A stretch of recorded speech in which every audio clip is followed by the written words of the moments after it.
You drink your water, you try to stay active, and you do everything by the book. But if you are over 50, you've likely noticed a frustrating shift. Your hands feel cold more often, your legs feel heavy on the stairs, and your energy drops much faster than it did just 10 years ago. Don't blame yourself. This isn't a sign of weakness. It's a sign that your internal engine is now running in a different chemical environment, one where rising acidity makes your blood vessels stiff and less responsive. But here is the surprising part. The solution to better circulation doesn't have to start with expensive products. It starts with a simple chemistry change right on your kitchen shelf. 2 basic powders, when combined in a precise ratio, create a unique buffering compound. This mixture works to optimize your internal environment, supporting nitric oxide production and helping your vascular system act years younger. This isn't hype or magic, it's a physiological framework designed to help your body feel warmer, sharper, and more resilient. To be clear, this video is for educational purposes. It is not medical advice. If you have heart or kidney issues, high blood pressure, or are taking prescription medication, always consult a qualified clinician before trying any home remedy, especially anything involving sodium. In this episode, I'm going to decode exactly why blood flow becomes lazy with age and why combining these 2 ingredients completely changes the conversation about male energy after 50. Stay with me until the end, because the most important part isn't just the ingredients, it's the precise ratio, the timing, and the safety checks that keep this practical and responsible. If you want a scientific roadmap to reclaim your vascular strength, let's get started. So let us build the framework step by step, because the why matters more than any quick trick. When men say my circulation feels weaker after 50, they usually describe the same pattern. Recovery takes longer. Warmth in the hands and feet is less consistent. Energy fades sooner in the day, and performance feels less reliable, even when motivation is still there. One reason this can happen is basic physiology. Your body constantly balances acids and bases to keep internal conditions stable. Think of it as a buffering system. When you are younger, that system often bounces back quickly after stress, effort, or poor sleep.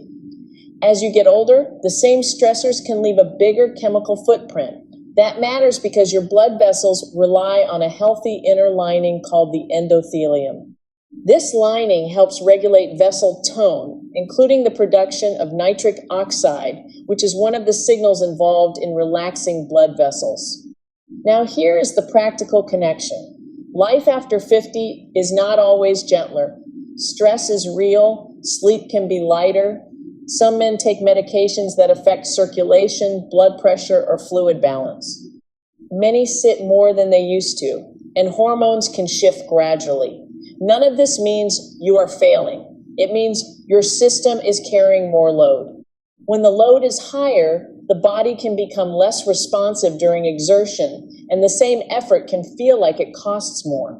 Important note, this is general education, not a medical claim about your personal health.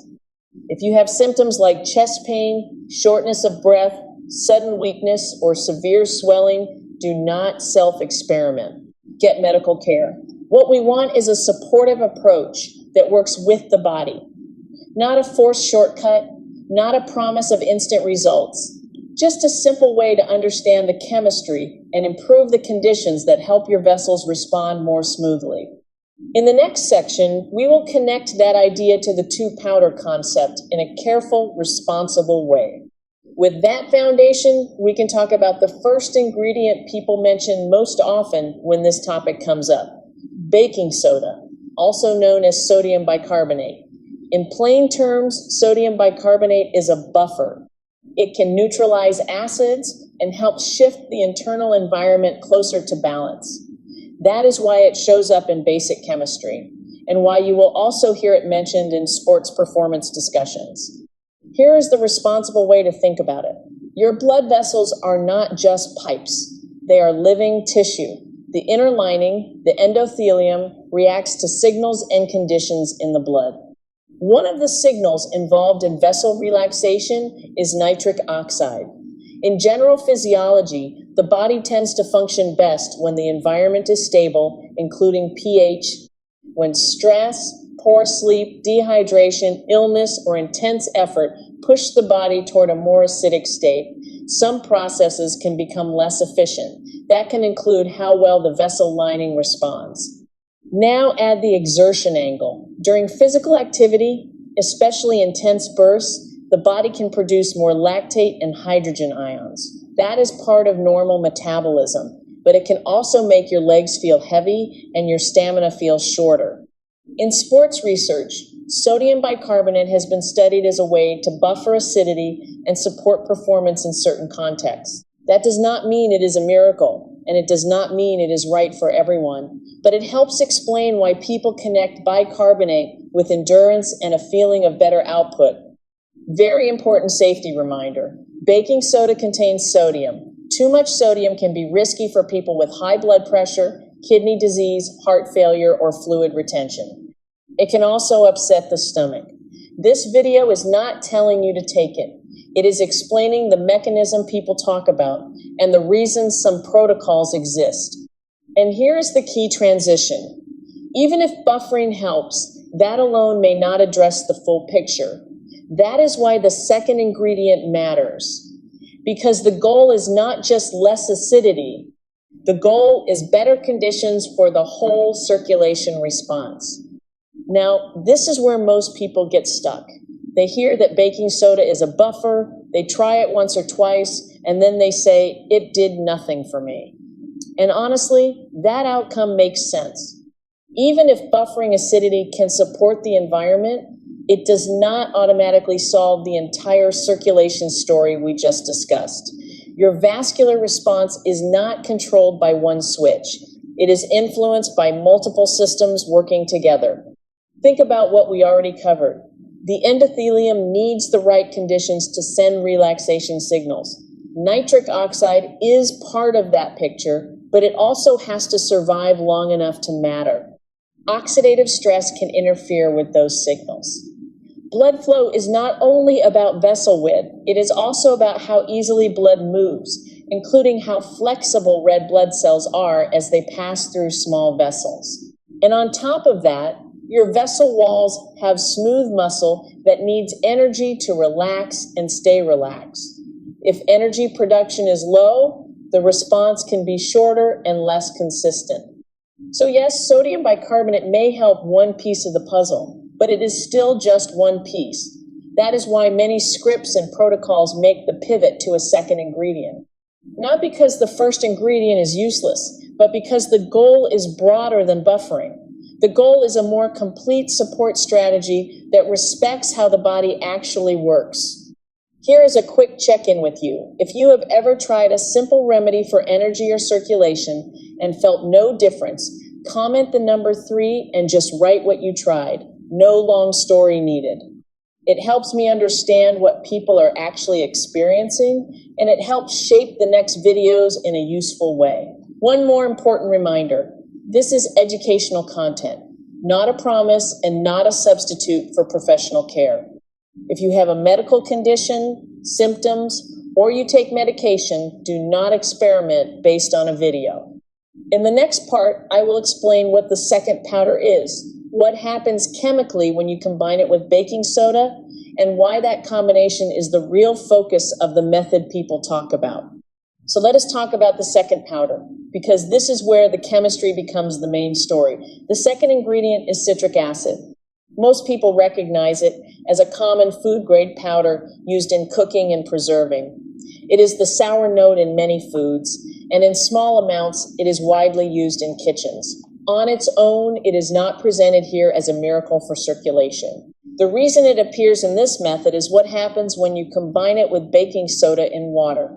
When citric acid meets sodium bicarbonate, you get a visible reaction. You see bubbles. You hear fizz. That fizz is carbon dioxide being released. But here is the point the original style of content tries to make. The bubbles are not the benefit. The bubbles are the signal that a reaction is happening and that a different compound is being formed in the glass. That compound is commonly described as sodium citrate. In simple terms, the mixture shifts from being just an alkaline powder and an acidic powder to becoming a new combined substance plus water and carbon dioxide. This is why people call it synergy, not because it feels exciting, but because the chemistry changes. And if the chemistry changes, the body may respond differently than it would to baking soda alone. Now, let us keep this grounded and responsible. This video is not claiming that sodium citrate will cure or treat anything. It is explaining the logic behind why some people talk about the combination instead of one ingredient by itself. The language you will often hear is something like this. Baking soda helps change the environment by buffering. Citric acid triggers the reaction and transforms the mixture, and the new compound becomes the main driver of the combined effect people are aiming for. If you have ever tried mixing these in water, you already know it looks like a simple kitchen experiment. That is exactly why it spreads online. It feels real, tangible, and easy to do. But ease does not equal safety for everyone. Both ingredients have context. Citric acid can irritate sensitive stomachs. Baking soda adds sodium. That is why in the next part we talk about what people claim sodium citrate does in the body and what cautions still apply before anyone tries to copy a protocol. Now we get to the part that makes this method sound scientific, because it is built around a 3-lane explanation. Again, I am not presenting this as proven medical advice. I am describing the claims people make so you can evaluate them with a clear head and a safety-first mindset. Claim number 1 is about nitric oxide in the endothelium. The story is that sodium citrate supports the conditions around the vessel lining by reducing oxidative stress. In simple terms, oxidative stress is like chemical friction that can interfere with signaling. If nitric oxide is one of the signals that helps vessels relax, then lowering that friction could mean the signal lasts longer and works more smoothly. That is the idea. It is not a promise, but it is the logic used to explain why the combination might feel different than baking soda alone. Claim number 2 is about the blood itself, not just the vessel walls. Blood flow depends on how easily red blood cells move through tiny vessels. The script style content often says that if red blood cells are more flexible, they can pass through narrow capillaries more efficiently. If that happens, oxygen delivery to tissues could improve, which could change how your legs feel during activity and how quickly you recover afterward. Notice the language here. Could, may, might. That is the honest way to talk about it. Claim number 3 is about energy. Sodium citrate is linked to the citric acid cycle, also called the Krebs cycle, which is part of how cells generate ATP. ATP is the energy currency cells use to do work. The claim is that better ATP availability can support smooth muscle function in the vessel walls. If the smooth muscle can relax more effectively, vessel dilation may be easier to initiate and possibly easier to maintain for a short window. Here is the practical takeaway. This 3-lane explanation is why the combination is framed as more complete than a simple buffer. It targets the signaling environment, the flow properties, and the energy side of the response. But do not confuse a neat explanation with a guaranteed result. Your health history, medications, hydration, sleep, and sodium tolerance all matter. If anything in this sounds relevant to you, use it as a conversation starter with a qualified clinician, not as a replacement for one. When you put those 3 lanes together, this is where the narrative starts stacking the effects into one bigger outcome. The phrase you will hear is a natural vascular boost, not because the drink is magical, but because the claims are spread across more than one system. The story is that you are not only changing acidity for a short time, you are also supporting the vessel lining signals, improving how blood moves, helping oxygen reach tissue, and supporting the energy needed for vessel tone. In that framing, nitric oxide stability is the first layer. If the signal lasts a little longer, vessels may relax more smoothly. The second layer is flow quality. If red blood cells move through small vessels with less resistance, Oxygen delivery may feel more efficient, especially during effort. The third layer is energy. If the smooth muscle and vessel walls has better ATP support, the relaxation response may be easier to start and easier to hold. Then the script style content adds a fourth layer, nerves. This part is usually presented indirectly. The idea is that less chemical stress and better oxygenation can support cleaner signaling. Cleaner signaling may affect how the body responds during exertion and how sensation is perceived. Notice what I am doing here. I am keeping it general because this is not a medical claim and it is not a promise about intimacy or performance. Everyone is different, and those topics can be influenced by stress, sleep, mental health, relationship factors, medications, and underlying conditions.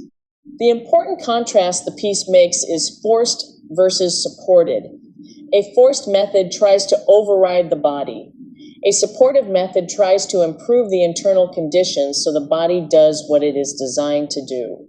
That is why the language often includes words like warm, smooth, natural, like it used to. It is describing a subjective feeling, not a guaranteed physiological outcome.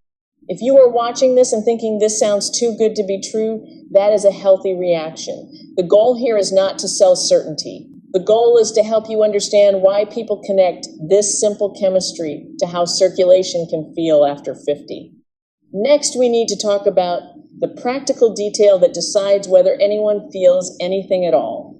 Timing. Timing is the practical detail that this kind of content treats as the make or break factor, and it is easy to see why. If you take something and expect an immediate change, you will judge it within minutes. But the story here is not instant impact. The story is a sequence. First, the mixture interacts with your stomach environment. Then it moves through absorption. Then the body processes it. If you test it at the wrong moment, you might conclude it does nothing, even if you would have noticed a difference later. Here is how the timeline is usually described, with careful language. In the first phase, some buffering may occur early, which people describe as a subtle shift in how their body feels.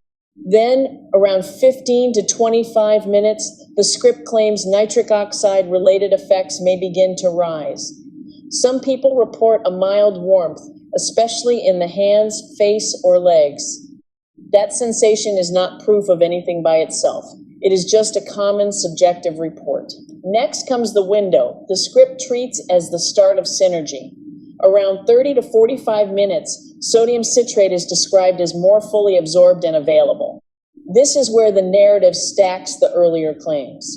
It suggests oxidative stress may reduce, red blood cell movement may become more efficient, oxygen delivery may feel smoother, and smooth muscle cells may have better energy support. Again, these are framed as possible mechanisms, not guaranteed outcomes. Then the script introduces a planning concept called the readiness window. It places that window around 45 to 60 minutes after taking the mixture, and it claims the peak effect may occur between 60 and 90 minutes. The practical message is simple. If you take it right before activity, you may miss the window and think it failed. Important reminder, none of this is medical advice. If you have health conditions or take medication, do not self-test based on a video. Use the timeline as a way to understand why online protocols emphasize planning and why results can feel inconsistent when people do not control timing, hydration, food, sleep, and stress. And once the timeline is clear, the next thing these videos do is turn the idea into a repeatable formula. That is where a lot of people get tempted to copy it exactly, so we need to slow down and stay responsible. What you are about to hear is not a recommendation. It is a description of the common protocol people share online, so you understand what they mean when they talk about the mixture. The typical formula is built around a ratio, 2 parts baking soda to 1 part citric acid. The reason given is simple. The mix is supposed to create enough sodium citrate during the reaction while still leaving some bicarbonate available for buffering. That is the claim. Then the script style guidance often mentions starter amounts in grams. usually a small serving of baking soda paired with a smaller serving of citric acid mixed into a glass of water. They describe using roughly 8 to 12 ounces of water, so it is not too concentrated. Next comes the visual cue, the fizz. The bubbles are presented as proof that a reaction is happening. The advice usually says to let it bubble briefly, stir, and wait until it settles enough to drink comfortably. The taste is described as salty and tart, and some people add a little lemon or fruit juice for flavor.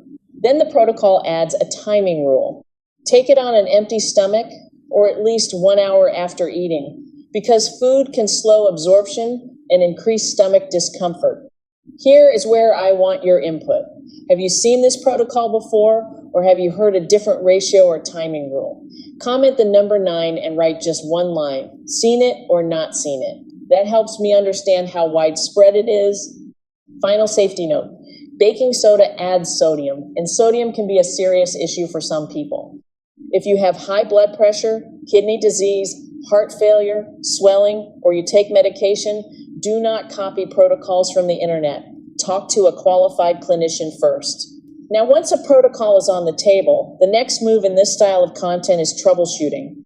It assumes people will try it, feel something unexpected, or feel nothing at all, and then it explains why that might happen. Again, this is not an endorsement. It is a breakdown of the common logic used in these scripts so you can recognize it and think critically. The first troubleshooting point is too much. If someone mixes a strong drink, the most common complaint is stomach discomfort, bloating, or a heavy feeling. That is not mysterious. You are combining an alkaline powder and an acid powder, and you are also adding sodium. The body can react with gas and irritation, especially if the drink is taken too quickly or too close to a meal. This is why many protocols repeat the same advice. Start small. Let the fizz settle. Do not rush the timing. The second point is too little. If a person uses a tiny amount, they may feel no noticeable change. The script frames that as a dose issue rather than a concept issue.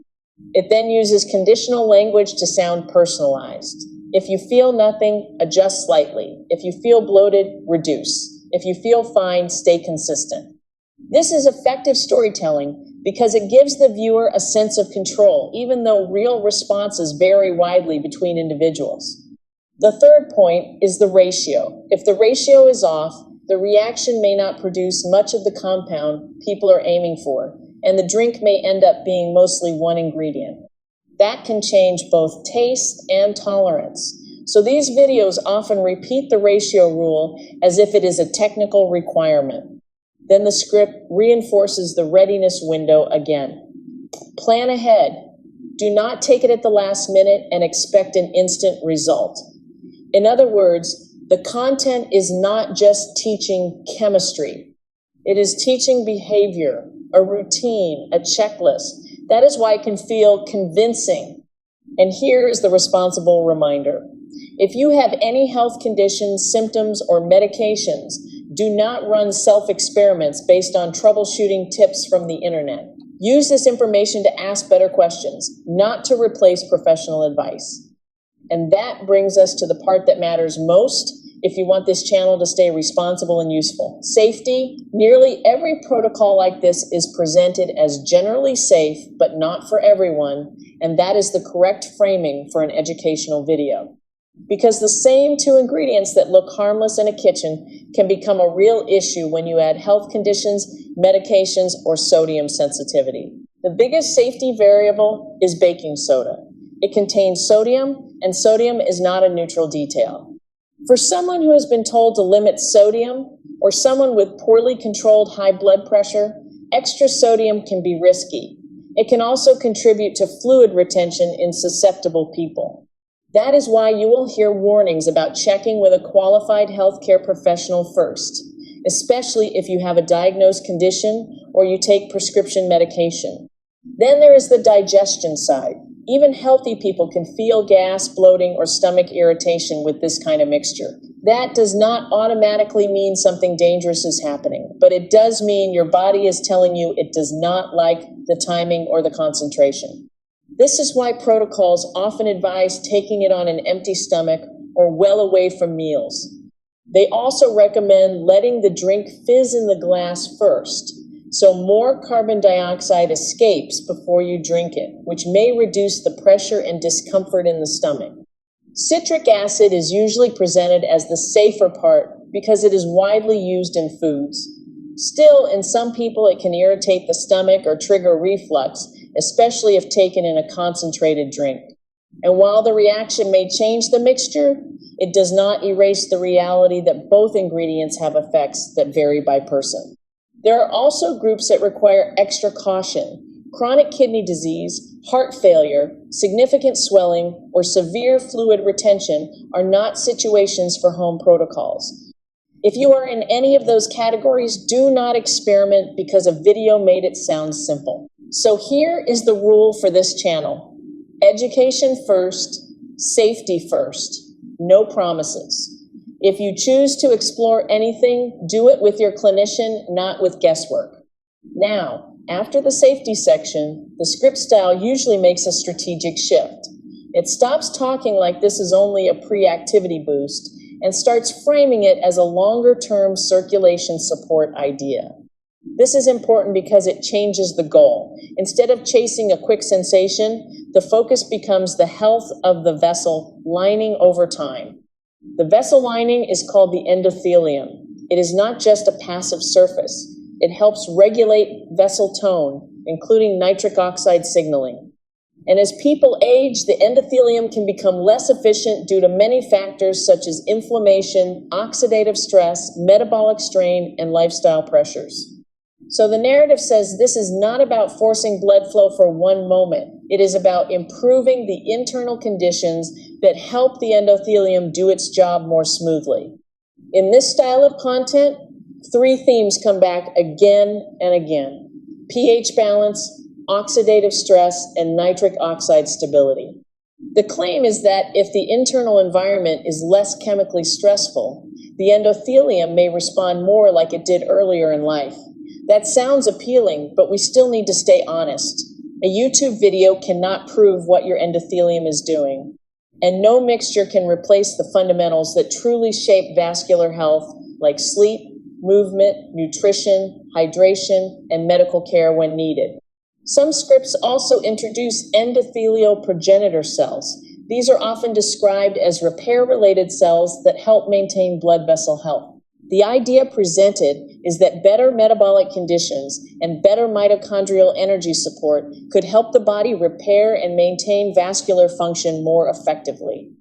Again, that is a hypothesis-level explanation in most online content, not a personalized medical conclusion. The reason this section exists is to expand value. It suggests the benefit is not only about one situation, it is about daily vitality, warmer hands and feet, steadier energy, and better resilience across the week.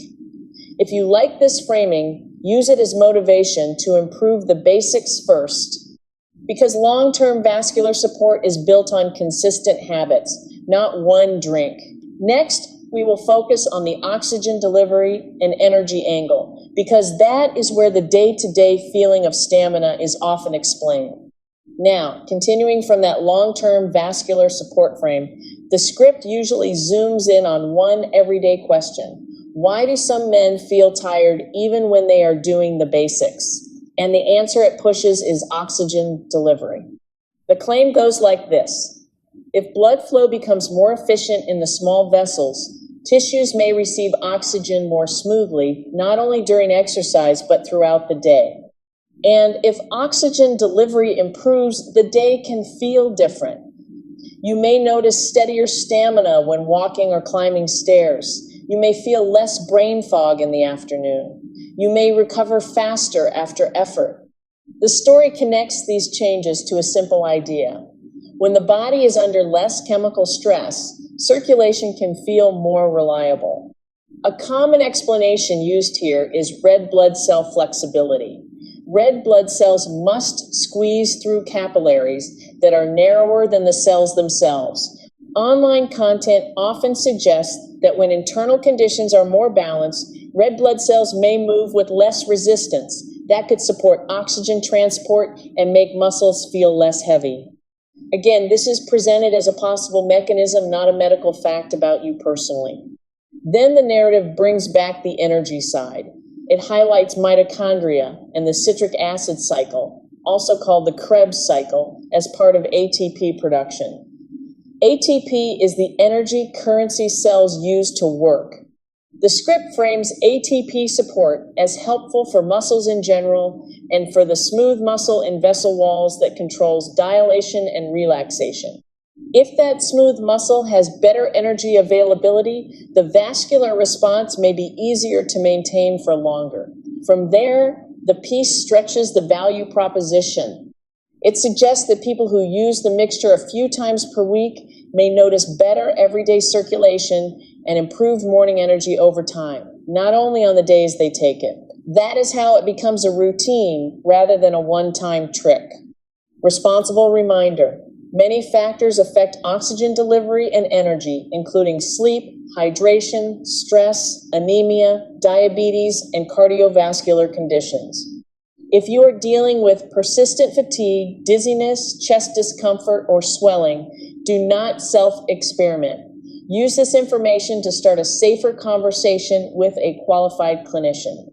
So here is where I want to close this section with the message most men need to hear. Your body is not broken, and your identity is not disappearing just because your circulation feels different than it did at 30.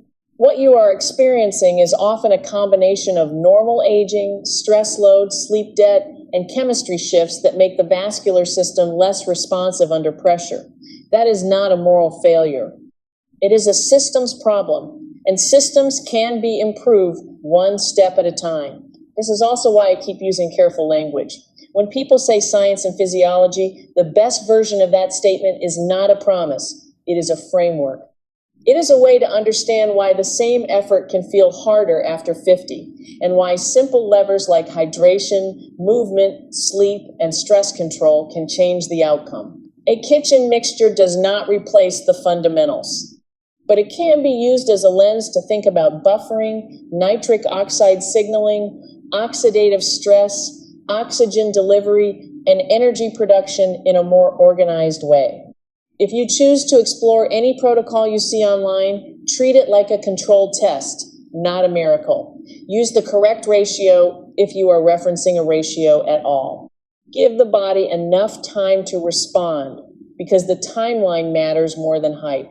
Start small, pay attention to sodium sensitivity, and listen to feedback.